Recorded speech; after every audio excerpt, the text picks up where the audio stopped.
Karena memang tanah Jakarta ini subur, bagus. Tanah Jakarta ini bagus, lihat aja padinya.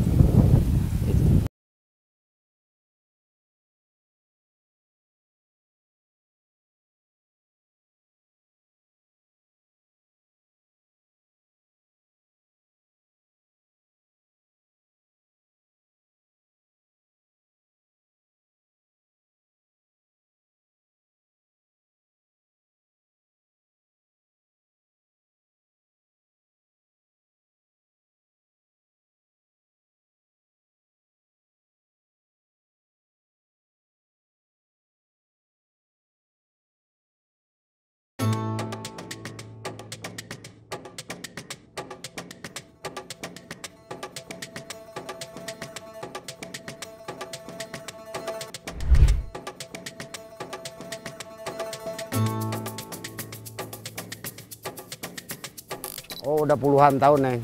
Di sini? Iya. Sejak kapan? Semenjak kali BKT belum jadi.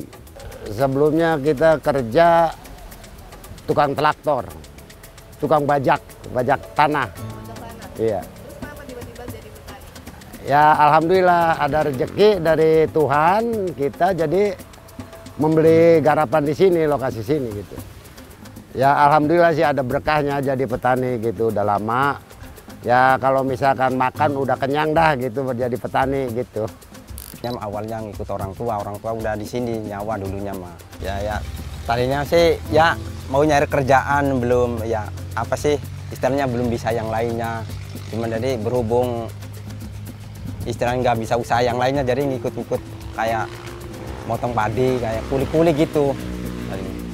Awalnya semua DKI ini yang punya orang sini, orang Betawi. Tapi orang Betawi kan zaman dulu banyak dijual ke pengembang. Tapi tetap posisi tanah itu di yang punya sawah itu yang garap gitu. Karena memang saling mendukung, pengembang itu terbantu dengan digarapnya sawah itu untuk menjaga keamanan tanahnya kan, luasan tanahnya gitu. Ada sebagian itu bayar sewa, per hektar itu 1 ton. Tergantung kesepakatan, ada yang per hektar itu 3 juta. Kalau diuangkan ya. Dalam satu musim tanam. Satu musim tanam. Kalau di Jawa harus istilahnya kita harus ngikutin nandur dulu. Kalau di sini kan enggak. Kalau di Jawa kan kalau enggak ngikut nandur ya kalau istilahnya musim panennya enggak ngikut motong gitu. Istilahnya kalau nandur kan dikasih upah. Kalau di sana paling istilahnya enggak dikasih uang cuman buat makan doang. Istilahnya uang buat sarapan pagi lah gitu.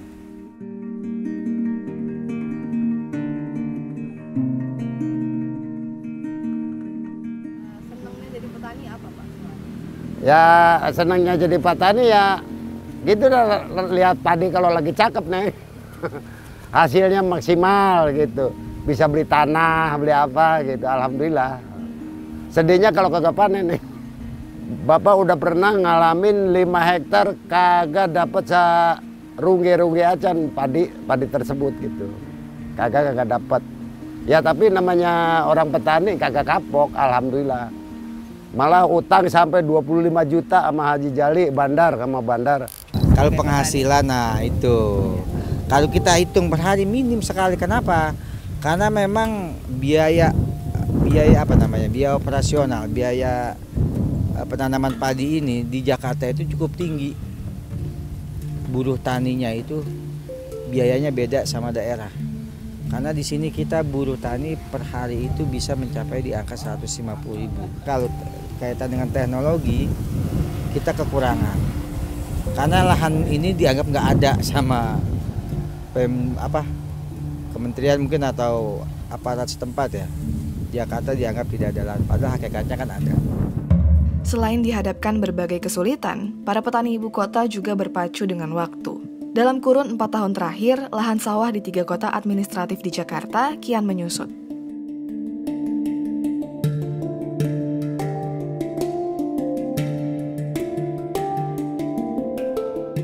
Pada 2021, mayoritas sawah di Jakarta juga mengalami pengurangan luas panen. Menurut Badan Pusat Statistik Jakarta, penurunan luas panen ini terjadi untuk memenuhi kebutuhan pembangunan sarana dan prasarana di Jakarta. Di Jakarta Barat, luas panen berkurang jadi 51,29 hektar atau 54,76% dibandingkan 2020. Sementara itu, luas panen di Jakarta Utara berkurang 293,64 hektar atau 37,09% karena ada sejumlah lahan yang dialihfungsikan jadi pemakaman umum korban COVID-19. Tugas kami adalah melakukan pembinaan. Ini kita dari luas 344 hektar tadi, 80% itu dikuasai oleh pengembangan, sedangkan 20% adalah milik pribadi. Yang jelas sejalan dengan pembangunan pasti akan mengalami penyusutan. Karena kita tidak bisa mengelak bahwa ibu kota itu adalah pasti identik dengan pembangunan. Seperti yang kita lihat di belakang sana juga ada makam COVID, itu pasti akan mengalami penyusutan. Jadi tugas kami ya hanya sebatas melakukan pembinaan supaya para petani kita bisa bertahan, bisa mengelola secara maksimal. Berkurangnya sawah akibat pembangunan adalah hal yang niscaya. Namun, bukan berarti pintu solusi tertutup begitu saja. Saya melihat begitu ya, ada sejumlah inisiatif komunitas yang menurut saya bisa dipromosikan, bisa di-upscale, bisa dikembangkan lebih lanjut dan lebih masif gitu. Misalnya ada upaya-upaya untuk melakukan reclaiming lahan atau pendudukan kembali dan pengambil alihan kembali lahan gitu yang ternyata dikuasai oleh korporasi dan lain sebagainya.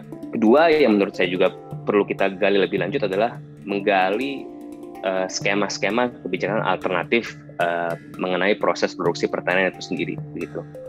Skema-skema kebijakan yang sifatnya lebih kolektif misalnya gitu, yang dikelola oleh koperasi-koperasi buruh tani misalnya di pedesaan begitu, atau pekerja pertanian di pedesaan begitu, yang juga mendapat sokongan dari negara begitu ya, yang sehingga proses produksi komunitas yang bersifat kolektif dan demokratis ini bisa berjalan secara sustainable